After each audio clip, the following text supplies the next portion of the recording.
0 supervivientes. No es una cifra simbólica ni una exageración dramática. Cuando el humo se disipó sobre las aguas grises del mar Báltico, no quedó nadie con vida. 60 naves de guerra suecas, la fuerza naval más temida de su tiempo, quedaron reducidas a madera astillada y cuerpos hinchados flotando entre restos de velas quemadas. Los vikingos, los depredadores de Europa, los hombres que saquearon París y cercaron Constantinopla, no murieron aquí luchando contra un imperio ni frente a un rey cristiano. Murieron aterrados, gritando ante algo que no lograron comprender hasta que ya no hubo escapatoria. Durante siglos, la historia nos vendió la imagen del vikingo invencible, del lobo que caza ovejas indefensas. Pero en las costas orientales del Báltico, entre los bosques densos de lo que hoy llamamos Estonia y Letonia, los lobos encontraron osos, tribus cuyos nombres apenas sobreviven en los textos antiguos, coronios o eselianos. En el siglo XI, esos nombres bastaban para que los reyes de Suecia y Dinamarca despertaran empapados en sudor. Para entender el pánico absoluto que estalló aquella mañana, hay que entender primero la arrogancia que lo hizo posible. Durante 300 años, el mar Báltico fue tratado como un lago sueco. Los reyes de Sviland miraban al este y solo veían una cosa, un almacén de esclavos. Cruzar el mar era fácil, rutinario, un negocio seguro. Pero cometieron el error fatal de todo poder que empieza a decaer, subestimar la capacidad de aprendizaje de su víctima. Al principio nadie notó el cambio, un barco que no regresaba, una patrulla danesa desaparecida cerca de Saaremaa. En Sigtuna, el corazón comercial del reino, los jarls hablaron de tormentas y mala suerte.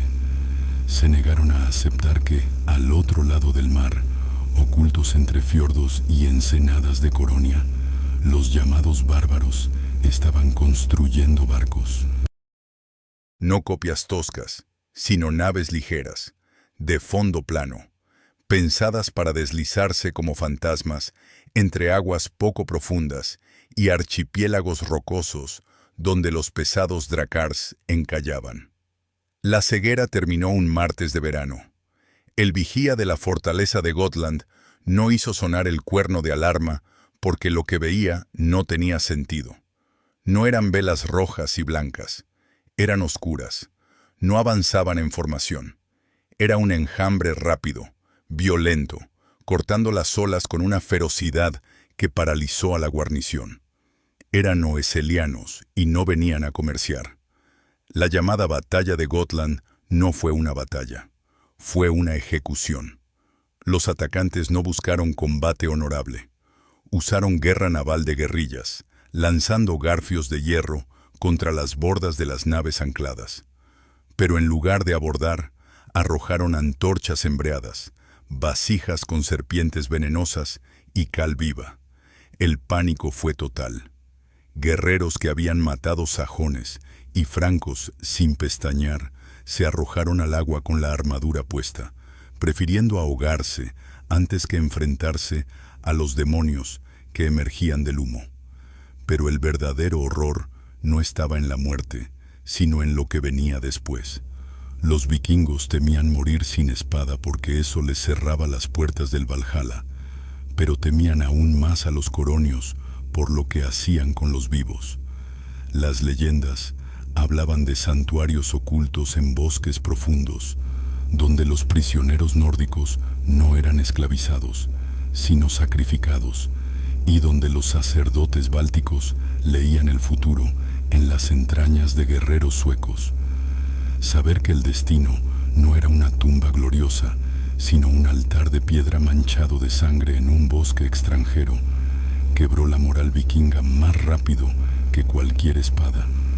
2 días después, en Sigtuna, el mar devolvió los restos de la flota, cuerpos decapitados, empalados en la arena, con lanzas cubiertas de ceniza.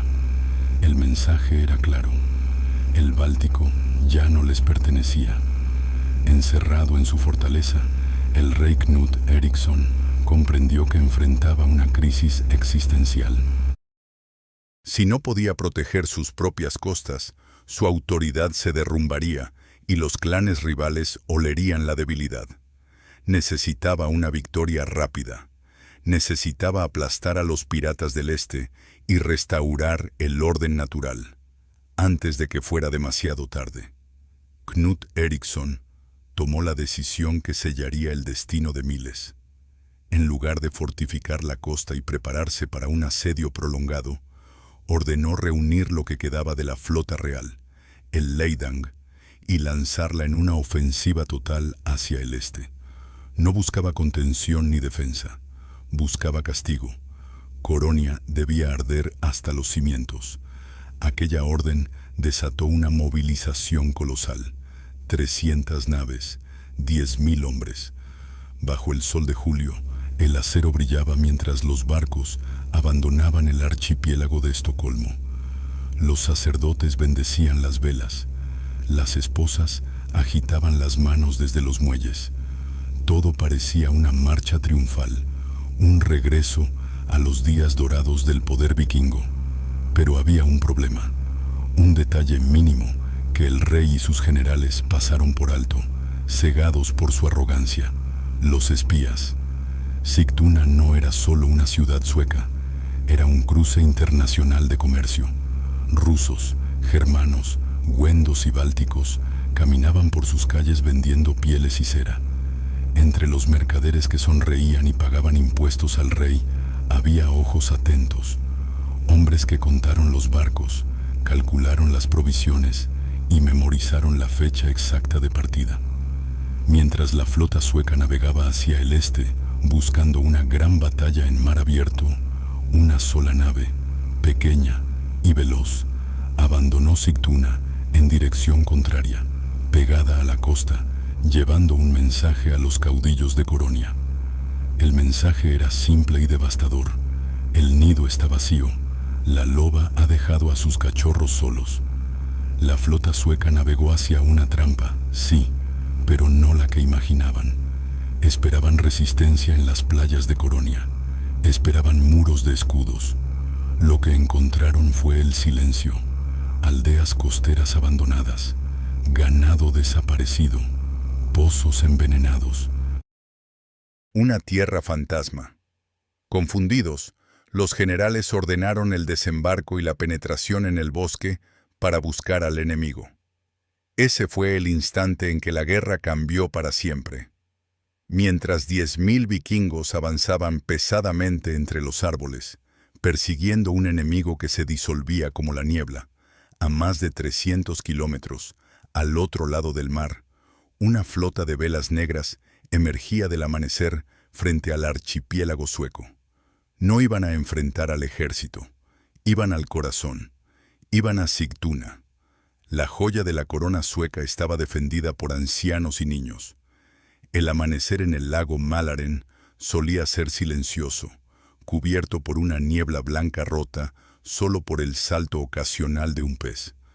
Aquella mañana, el silencio se quebró con el golpe de 1000 remos entrando en el agua al unísono. Para los habitantes de Sigtuna, el infierno no esperó al sol. Llegó con la primera luz. Las barreras de madera del puerto, diseñadas para detener drakars pesados, fueron inútiles. Las naves curonias y oeselianas, de poco calado, se deslizaron sobre los obstáculos sumergidos como serpientes, cruzando ramas caídas. No hubo negociación ni gritos de rendición, solo fuego. La guardia de la ciudad, formada por veteranos envejecidos y jóvenes que aún no habían pasado su primer invierno en el mar, corrió a las murallas. Lo que vieron les heló la sangre. No era un ejército formando líneas, era una marea. Guerreros bálticos saltaron de las proas antes de tocar tierra. No llevaban la pesada cota de malla nórdica. Vestían cuero endurecido y empuñaban hachas cortas. Eran rápidos, brutalmente rápidos. En menos de 15 minutos, la puerta principal de Sigtuna ardía. A cientos de kilómetros, en los bosques densos de Coronia, El rey Knut Eriksson empezó a sentir que algo iba terriblemente mal. Su ejército llevaba días marchando en círculos. Los guías locales capturados y torturados los habían conducido a pantanos, donde los caballos se rompían las patas, y los hombres acorazados se hundían hasta la cintura en el barro negro. El enemigo no aparecía, y eso era peor que verlo. Cada noche, 3 o 4 centinelas suecos desaparecían. No se oían gritos, solo el silencio y la certeza de que la verdadera batalla aún no había terminado. A la mañana siguiente, solo encontraron los cascos hundidos en el musgo, abollados, vacíos, ningún rastro de lucha, ningún grito escuchado durante la noche. La guerra psicológica estaba desmantelando la disciplina de la fuerza militar más poderosa del norte. Los capitanes comenzaron a discutir entre ellos, las voces tensas, la autoridad resquebrajándose. ¿Dónde estaban sus ciudades? ¿Dónde estaba su oro? La respuesta era siempre la misma: el silencio del bosque. Los coronios no defendían territorio, defendían el tiempo. Cada día que el ejército sueco permanecía allí, era un día más en que Sigtuna ardía sin defensa, y ardía de verdad. En la ciudad, la matanza había alcanzado la catedral. El arzobispo Johannes, la figura más sagrada del cristianismo en Suecia, se refugió en el altar mayor rodeado de mujeres y niños aterrorizados. Creían que los muros de la iglesia los protegerían. Creían que incluso los bárbaros respetarían la casa de Dios. Se equivocaban. Los oeselianos no habían venido solo por oro, aunque lo tomaron. Habían venido a enviar un mensaje político. Golpearon las puertas de roble de la catedral con arietes improvisados hasta que la madera estalló con un estruendo seco que resonó en la nave central. Cuando entraron, no se detuvieron ante la cruz. El arzobispo Johannes fue decapitado allí mismo, en los escalones del altar. Su sangre empapó los ornamentos sagrados. En un acto de humillación suprema, los invasores no solo saquearon el tesoro eclesiástico, sino que desmontaron las magníficas puertas de bronce de la ciudad, obras maestras de la artesanía sueca, y las cargaron en sus barcos. No se llevaron solo metal, se llevaron el orgullo de Suecia. El humo sobre Sigtuna fue tan denso que, según los testigos, oscureció el sol en granjas situadas a más de 20 kilómetros. Los supervivientes que huyeron a los bosques miraron atrás y vieron su mundo derrumbarse. El pacto sueco, la paz impuesta por el poder vikingo, había terminado. Los cazadores se habían convertido en presa. Al otro lado del mar, el rey Knut Eriksson finalmente ordenó la retirada. La falta de suministros y un terreno imposible habían derrotado a su ejército sin una sola batalla campal. De vuelta a los barcos, ordenó, escupiendo al suelo. Volveremos el próximo verano y quemaremos este bosque maldito. Pero cuando la vanguardia sueca alcanzó la playa donde habían dejado la flota, el corazón del rey se detuvo. Los barcos estaban allí, sí, pero no como los habían dejado. De las 300 naves ancladas, 50 ardían. Una fuerza de asalto coroniana, oculta en calas cercanas, había esperado a que el ejército penetrara en el bosque para atacar la retaguardia. Los guardias asignados a vigilar la flota yacían muertos en la arena, con flechas negras clavadas en la garganta. El caos se apoderó de la playa. Exhaustos, hambrientos y ahora atrapados en tierra enemiga, los suecos miraron al horizonte y entonces lo vieron. No era un barco de rescate, era una pequeña embarcación pesquera sueca, con las velas desgarradas, impulsadas solo por el terror. El mensajero cayó a los pies del rey, sin aliento, el rostro cubierto de hollín. Knut lo agarró de la túnica y lo levantó. «Habla. El arzobispo está muerto. Se han llevado las puertas». El silencio que siguió fue más pesado que cualquier muro de escudos. El rey soltó al mensajero. A su alrededor, 10.000 guerreros endurecidos bajaron la mirada. No habían sido derrotados por una fuerza superior. Habían sido engañados. Habían dejado la puerta de su casa abierta, y el lobo había entrado y devorado a sus hijos. Pero la humillación no había terminado. El regreso a través del Báltico no sería un simple repliegue. Los coronios sabían que los suecos volverían heridos, desesperados y con la moral rota. Y el mar, ese desierto gris infinito, es el peor lugar para tener miedo. Porque en el mar no hay dónde esconderse. El viaje de regreso no fue una retirada, fue una cacería. El Báltico es un laberinto cruel de islas, islotes y bancos de arena ocultos. Para un navegante experto es un juego. Para una flota desmoralizada, con capitanes agotados y vigías cuyos ojos ardían por la falta de sueño, era una trampa mortal.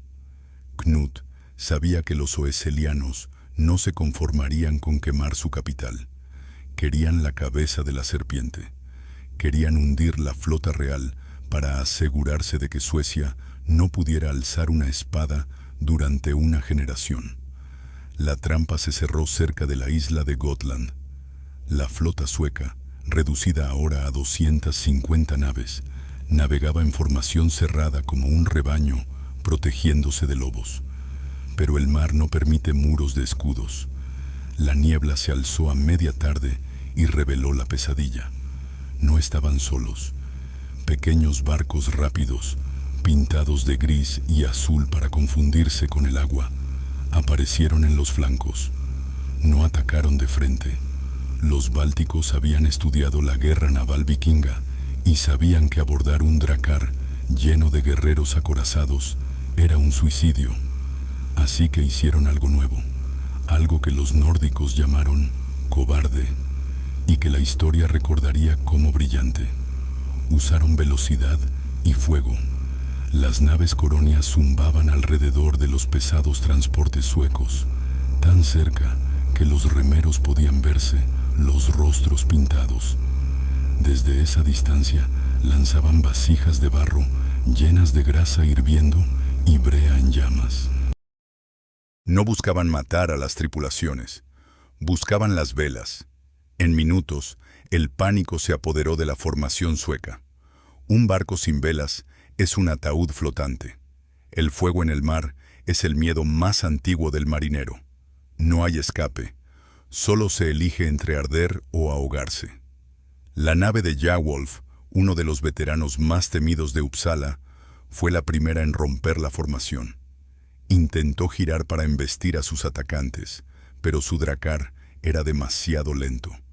Las ágiles embarcaciones estonias giraron a su alrededor como depredadores pacientes, lanzando lanzas cortas contra los remeros. El gran drakkar quedó a la deriva, girando inútilmente, mientras era desmantelado pieza a pieza, sin que los atacantes arriesgaran un solo hombre en un abordaje. Desde su nave insignia, el rey Knut observaba impotente. Si se detenía para ayudar, toda la flota quedaría rodeada. Tomó la decisión más fría de su vida: seguir navegando. Dejar que los barcos dañados y rezagados fueran devorados para salvar al resto. Los gritos de auxilio de sus propios hombres se perdieron en la niebla, ahogados por el rugido del fuego y del mar. Cuando 2 días después la costa sueca apareció en el horizonte, no hubo vítores. El olor llegó primero, un hedor espeso a madera quemada y carne en descomposición que el viento traía desde tierra. Al entrar en la bahía de Sigtuna, los guerreros endurecidos rompieron a llorar, no por tristeza, sino por rabia impotente. La ciudad no estaba dañada, estaba destripada. Los muelles de madera donde habían jugado de niños flotaban convertidos en carbón. Las casas de los mercaderes estaban vacías, y el silencio era absoluto. Knut desembarcó en una playa gris cubierta de ceniza. Cada paso levantaba nubes de polvo negro, caminó hacia las ruinas de la catedral de piedra. Donde antes hubo puertas de bronce y cantos, ahora solo había oscuridad y moscas. En la plaza del mercado, los supervivientes que habían bajado de los bosques se reunieron en torno a su rey. Estaban sucios, hambrientos, y no lo miraban con reverencia, sino con duda. Un rey que no puede proteger su hogar no es un rey, es solo un hombre con un casco caro. Knut se quitó el yelmo y lo dejó caer al suelo. El sonido metálico resonó en la plaza muerta. Sabía que aquello no era el final de la guerra. Sabía que coronios y oeselianos ya olían sangre en el agua. Habían demostrado al mundo que el gigante nórdico tenía pies de barro. Pero mientras Suecia lamía sus heridas, la victoria tuvo un efecto inesperado. Las tribus no quedaron saciadas con el botín de Sigtuna. El éxito despertó un hambre voraz. Comprendieron que unidos eran imparables. Y entonces cometieron el error clásico de los vencedores, la ambición desmedida. No se conformaron con dominar el mar. Miraron al sur, hacia un enemigo distinto, hacia una fuerza que no luchaba por oro ni por tierras, sino por algo mucho más peligroso: Dios. Los caballeros de la Orden de la Espada Livona observaban y, a diferencia de los suecos, no subestimaban a nadie. Mientras Sigtuna ardía, en las fortalezas de piedra de Alemania se forjaba una respuesta. Una cruzada estaba a punto de comenzar y traería un terror que haría que las incursiones vikingas parecieran juegos de niños. Mientras el norte lloraba a sus muertos, en el sur despertaba el verdadero monstruo. El error de coronios y oeselianos fue creer que todos los hombres blancos del oeste eran iguales. Pensaron que al humillar a los vikingos habían derrotado a Europa. No comprendieron que los vikingos, en el fondo, eran bandidos glorificados, caóticos, luchando por botín, orgullo y familia. El enemigo que ahora fijaba sus ojos en las costas del Báltico no buscaba oro ni esclavos, y lo más aterrador, no temía a la muerte porque creía poseer la llave del paraíso. Roma había hablado. El Papa Inocencio IV no estaba interesado en escaramuzas tribales. El Papa declaró una cruzada, pero no hacia Jerusalén. Esta vez, el dedo de Roma señaló al norte, hacia los últimos paganos de Europa. Y la punta de lanza no fueron campesinos con hachas, ni nobles buscando gloria. Fueron los hermanos de la espada de Livonia, monjes guerreros, hombres que habían renunciado a familias, tierras y nombres para convertirse en máquinas de matar consagradas. Llegaron a la desembocadura del río Daugava no para saquear y marcharse, como habían hecho daneses y suecos durante siglos. Llegaron para quedarse. El choque cultural fue inmediato y brutal. Cuando los exploradores tribales vieron llegar las naves alemanas, se rieron. Eran pesadas, lentas, cargadas de piedra y madera. Tumbas flotantes las llamaron. Embriagados por su victoria sobre Suecia, los guerreros bálticos decidieron repetir la táctica que tan bien les había funcionado: ataque rápido, fuego y retirada. Pero cuando lanzaron el primer asalto contra el asentamiento, que más tarde sería llamado Riga, se toparon con algo desconocido.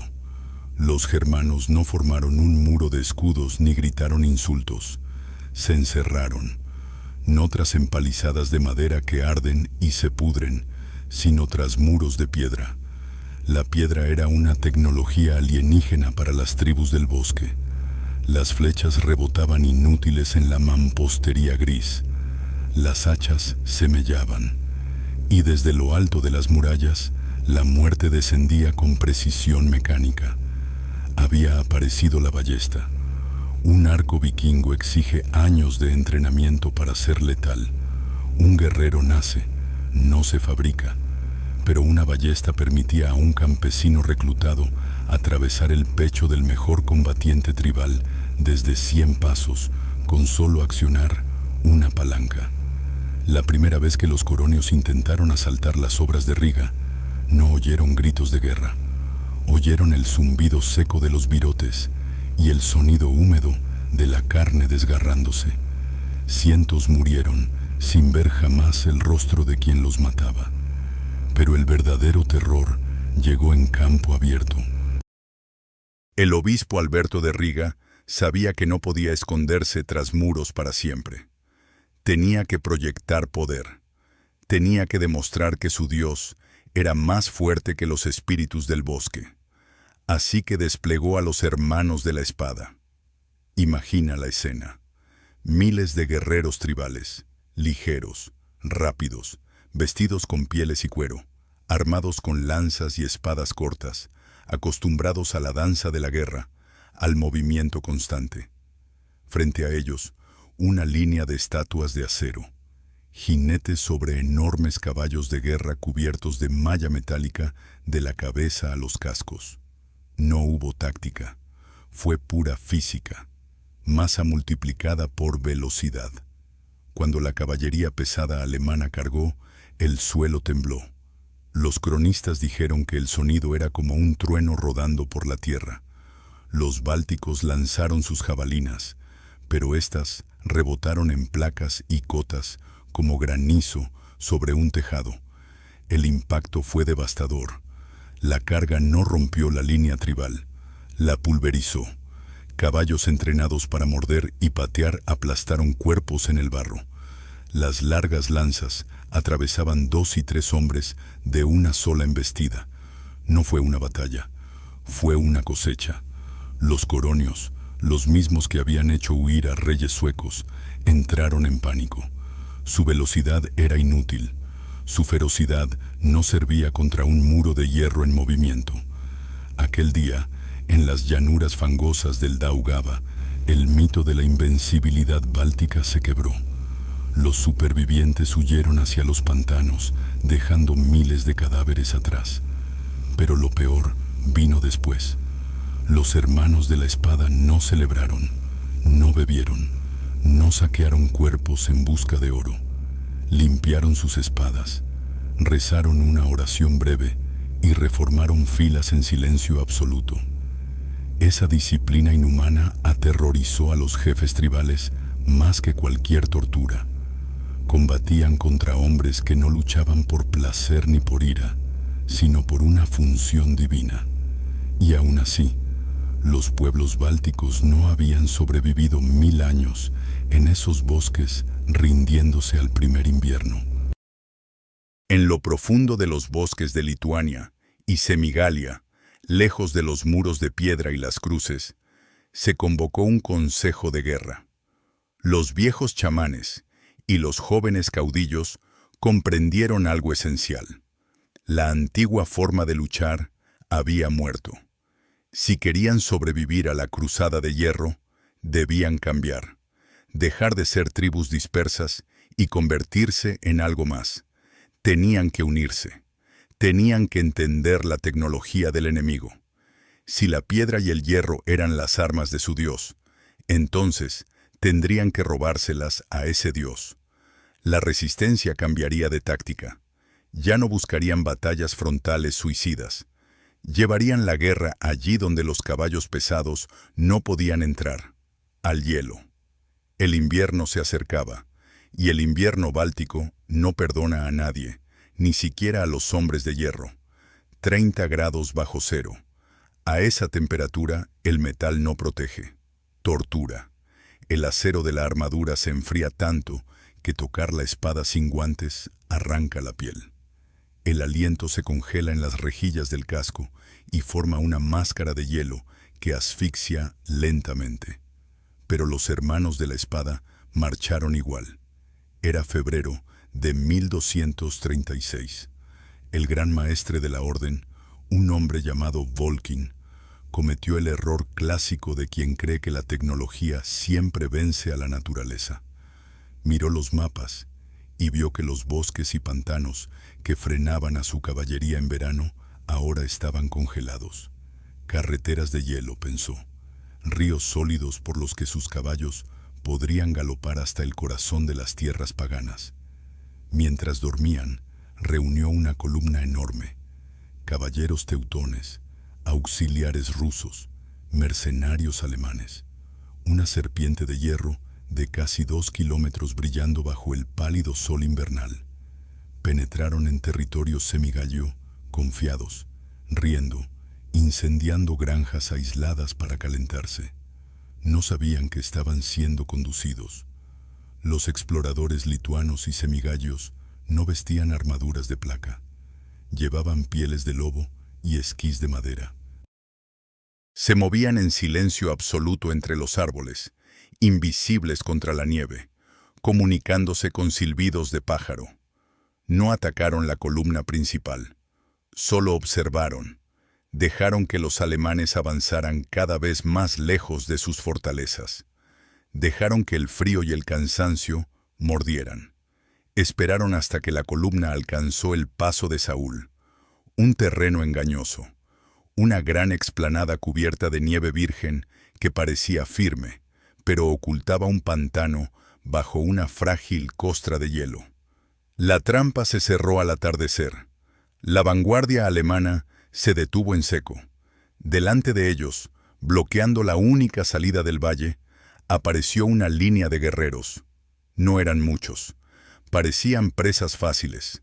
Volkin, impaciente, deseoso de terminar rápido para acampar, ordenó la carga. «Aplastadlos», gritó. «Dios lo quiere».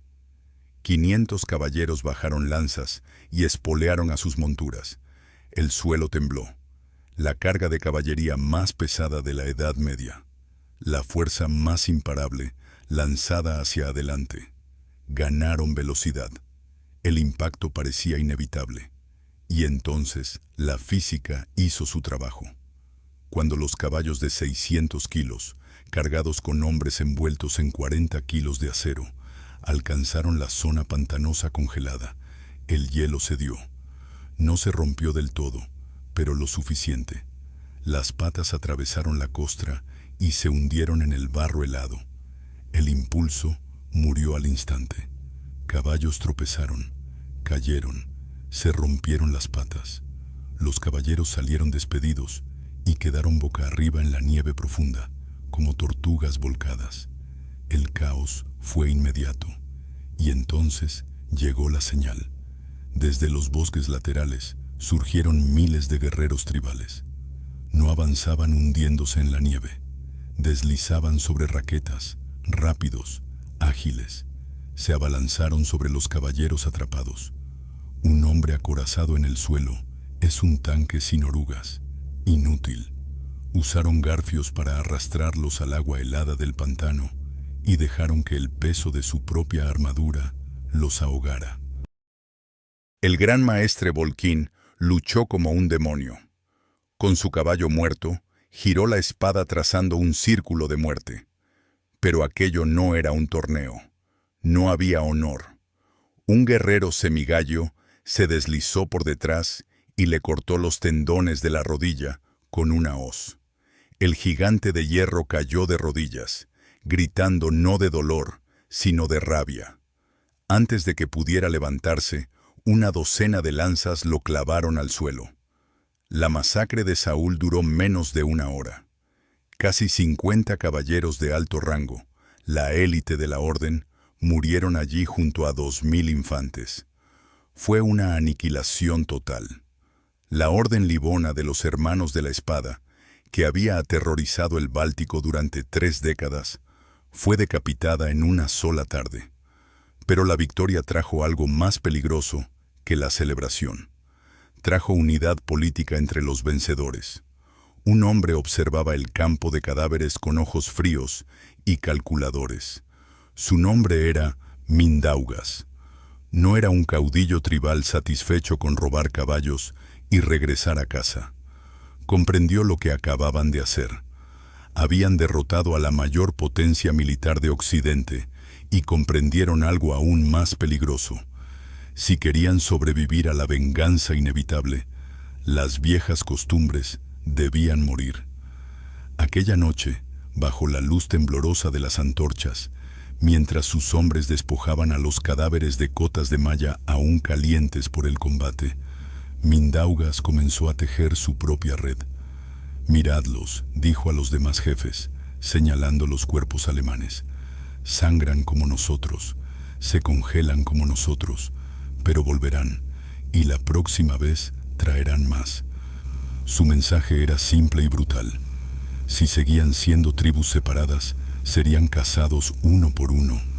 Si se convertían en un solo puño, serían intocables. El miedo es un gran motor, pero la ambición lo es aún más. Mindaugas no ofrecía solo supervivencia, ofrecía un imperio. En los meses siguientes, inició una campaña de unificación despiadada. Los jefes que se unieron recibieron oro y poder. Los que se negaron, murieron. No hubo término medio. Así nació el Gran Ducado de Lituania, el único estado pagano capaz de mirar al cristianismo a los ojos sin parpadear. Pero en Roma y en las fortalezas prusianas de las órdenes militares, la noticia del desastre de Saúl no provocó miedo. Provocó movilización. El Papa Gregorio IX, al conocer la muerte de Volquín, tomó una decisión radical. Disolvió los restos de los hermanos de la espada y los absorbió en la mayor y más temible máquina de guerra de su tiempo, la Orden Teutónica. Ya no era una cruzada local, era guerra total. Los teutones aportaron ingenieros, máquinas de asedio y un fanatismo renovado, y fijaron un nuevo objetivo. Sabían que los bosques lituanos no caerían fácilmente, así que decidieron asfixiar al enemigo, cortar sus alianzas, golpear su puerta hacia el este. Decidieron atacar la República de Nóvgorod. Decidieron desafiar al príncipe Alejandro. Cruzarían el hielo una vez más, porque la arrogancia es una enfermedad que te mata, te resucita y te vuelve a matar del mismo modo. Año 1242. La Orden Teutónica avanzó convencida de no cometer errores. Tras absorber a los restos de la Orden Livona, marcharon hacia el este con maquinaria y confianza renovadas. Ya no perseguían tribus dispersas, querían la cabeza del oso ruso. Para ellos, los ortodoxos eran herejes apenas superiores a los paganos. La conquista inicial fue insultantemente fácil.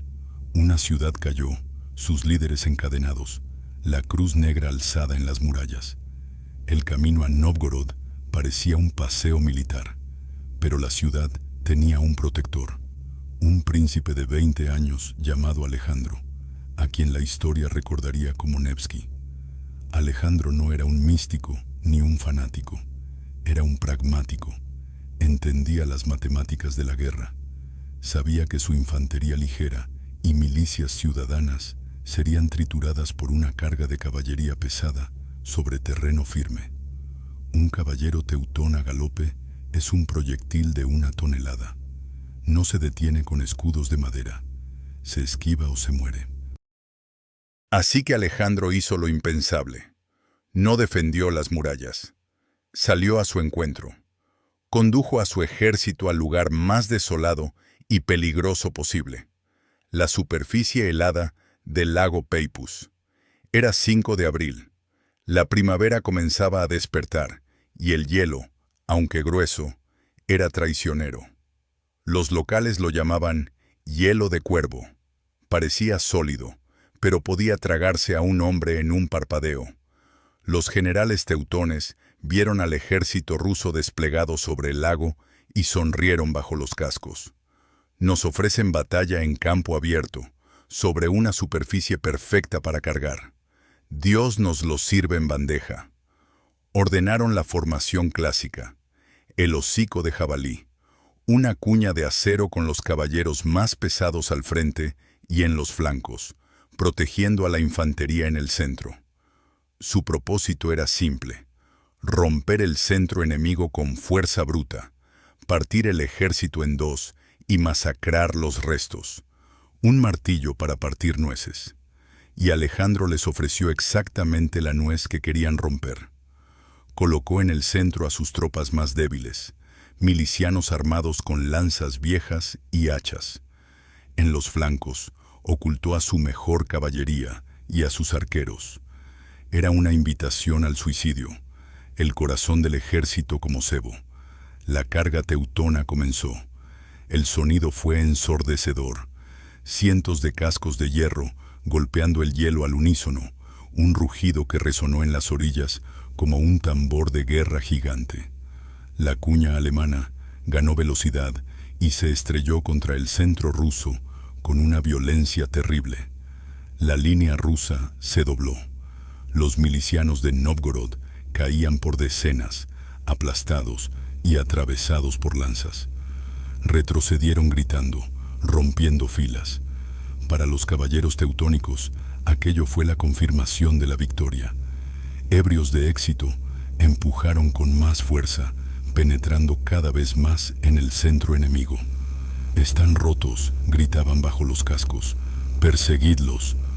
Avanzaron con ambos pies dentro de la trampa. Al hundir el centro, sin darse cuenta, quedaron rodeados por 3 lados. Y entonces Alejandro dio la señal. Desde los flancos que los alemanes habían despreciado, emergieron las alas del ejército ruso. La caballería de Nóvgorod, montada en caballos más ligeros y con armaduras flexibles, cerró la tenaza. Los arqueros a caballo no dispararon a los caballeros, sino a sus monturas. La formación del hocico de jabalí se detuvo. Los caballos, apretados unos contra otros, no podían girar. Los caballeros quedaron atrapados en una masa confusa de metal y carne. Su mayor ventaja, la movilidad, había desaparecido. Y entonces ocurrió lo que Alejandro había calculado desde el principio. El lago protestó. El hielo, golpeado sin descanso por miles de hombres y caballos concentrados en un solo punto, empezó a gemir. Grietas oscuras, como relámpagos negros, corrieron bajo los cascos teutónicos. El peso de la arrogancia alemana se volvió literal. Las armaduras eran demasiado pesadas para el hielo de abril, debilitado por el combate. El pánico real comenzó cuando el primer caballero desapareció bajo el agua negra. El sonido del hielo rompiéndose no se olvida jamás. No es un chasquido seco, es un gemido profundo, como si el vientre de una bestia gigante se desgarrara. Para los caballeros atrapados en el centro del lago Peipus, ese sonido fue la sentencia final. Hombres entrenados para soportar cortes y flechas se enfrentaban a un enemigo imposible de combatir. Física pura.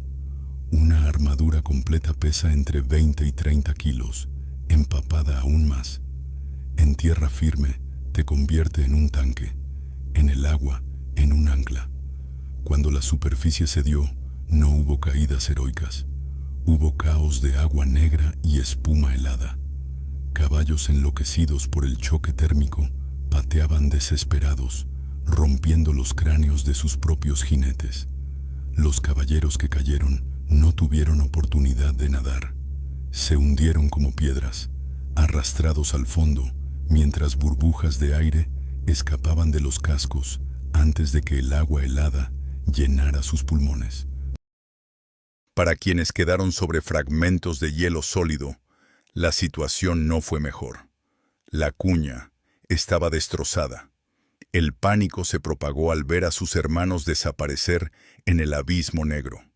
La retaguardia teutónica intentó huir, pero el hielo traicionero provocó resbalones, caballos cayendo de lado, atrapando piernas bajo sus vientres. Entonces atacaron los cazadores.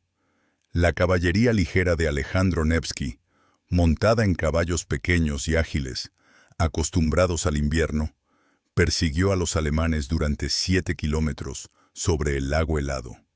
No fue una batalla, fue una caza. Garfios rusos derribaban grandes maestres y dagas encontraban huecos en axilas y cuellos.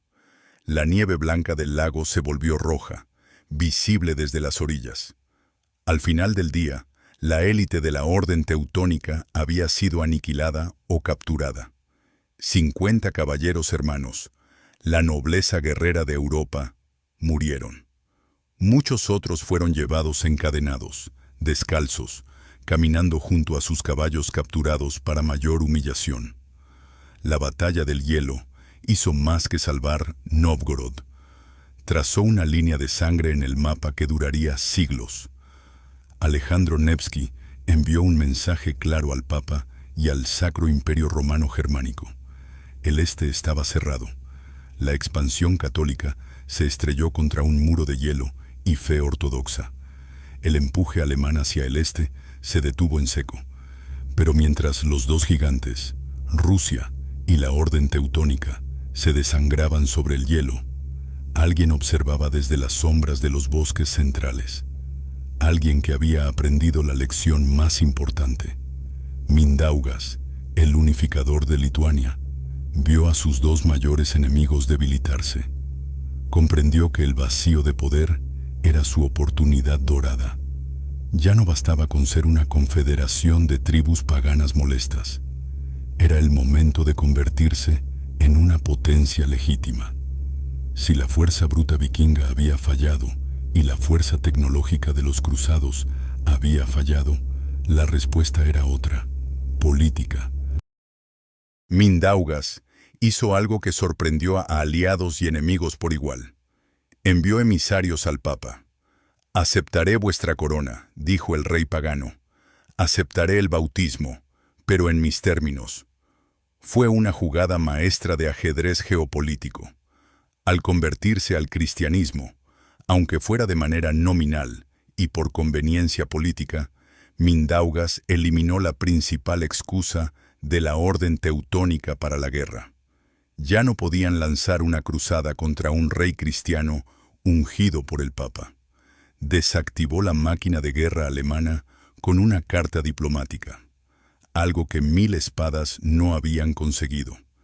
En 1253, Mindaugas fue coronado rey de Lituania, el primero y el único.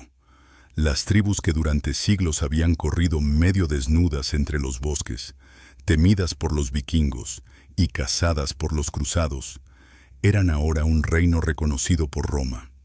Pero en el Báltico, la paz siempre es una ilusión. La conversión de Mindaugas enfureció a los tradicionalistas paganos de su propia corte y dejó a la orden teutónica humillada, vacía de propósito. La tregua no fue el final de la guerra, fue solo una pausa para afilar cuchillos.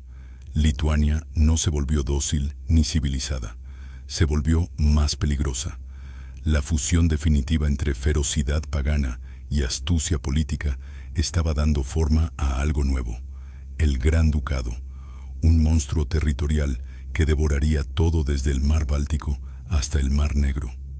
Y todo había comenzado porque unos vikingos arrogantes subestimaron a los hombres que vivían entre los árboles.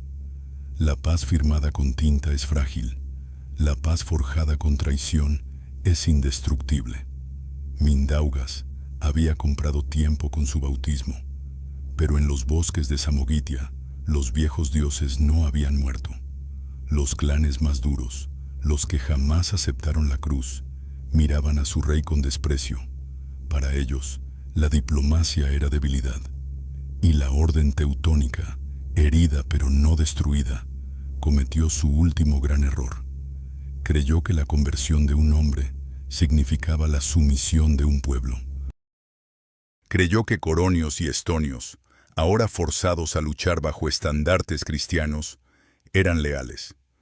El 13 de julio de 1260, esa mentira estalló en la batalla de Durbe. La orden reunió el mayor ejército jamás visto en el Báltico para aplastar a los samogitianos rebeldes. Era una fuerza de exterminio. Cientos de caballeros, miles de infantes y, de forma crucial, contingentes de coronios y estonios obligados a luchar por sus opresores. Cuando los ejércitos chocaron cerca del lago Durbe, ocurrió lo impensable. En pleno combate, cuando los caballeros teutónicos ordenaron el ataque, los coronios bajaron las lanzas, pero no hacia el enemigo. Se giraron. Miraron a los alemanes que los habían esclavizado, que les habían robado tierras y dioses, y sonrieron. Fue la traición más devastadora de la Edad Media. Los aliados atacaron a los caballeros desde dentro de su propia formación. El caos fue absoluto. Los teutones luchaban por sobrevivir contra enemigos al frente y antiguos aliados a la espalda. 150 caballeros hermanos murieron aquel día. Cayó el mariscal de la orden. El estandarte de la Virgen María fue pisoteado en barro mezclado con sangre. Cuando la noticia del desastre de Durbe llegó a la corte de Mindaugas, sonó como un trueno, y el rey, el zorro político, entendió la señal. Arrancó la cruz de su cuello, expulsó a los sacerdotes, mandó quemar las iglesias que él mismo había ordenado construir. El experimento ha terminado, declaró. Lituania no sería vasalla de Roma. Lituania sería un imperio pagano. El muro de hierro había caído. La derrota teutónica en Durbe encendió la gran insurrección prusiana. Durante 14 años, el Báltico ardió en una guerra de liberación que borró décadas de conquistas cruzadas, castillos incendiados, guarniciones desaparecidas, y de las cenizas de esa violencia interminable emergió la verdad final. Los vikingos habían tenido razón al temerlos. Aquellos hombres que comenzaron defendiendo sus playas, con barcos robados y tácticas de guerrilla, gobernaban ahora una superpotencia. El Gran Ducado de Lituania no se detuvo en los bosques. En las décadas siguientes, su expansión fue voraz. Avanzaron hacia el este y el sur, devorando las tierras de la antigua Kiev y la Rus, alcanzando las aguas del Mar Negro. Se convirtieron en la pesadilla de todos sus vecinos. Fueron el escudo que detuvo a la horda de oro mongola. Fueron la espada que mantuvo a raya a los caballeros alemanes durante 200 años. Fueron la única nación de Europa que veneró el trueno y el fuego mientras construía un estado capaz de desafiar a emperadores. Suecia nunca recuperó del todo su dominio marítimo. La orden teutónica jamás conquistó el corazón de Lituania. Finalmente romperían los dientes en Grunwald, siglo y medio después, derrotados por los descendientes de los mismos hombres que habían subestimado sobre el hielo. La historia comenzó con una incursión vikinga rutinaria, esperando víctimas fáciles. Terminó con el nacimiento del mayor estado de Europa. Los lobos del norte aprendieron la lección demasiado tarde. Puedes quemar una aldea, puedes derribar una empalizada, pero si acorralas a un oso en su propia cueva, no vives para contarlo. Al final, el Báltico no fue un lago sueco ni un botín alemán. Fue, y siempre será, la tumba de quienes se atrevieron a subestimar a las tribus del bosque.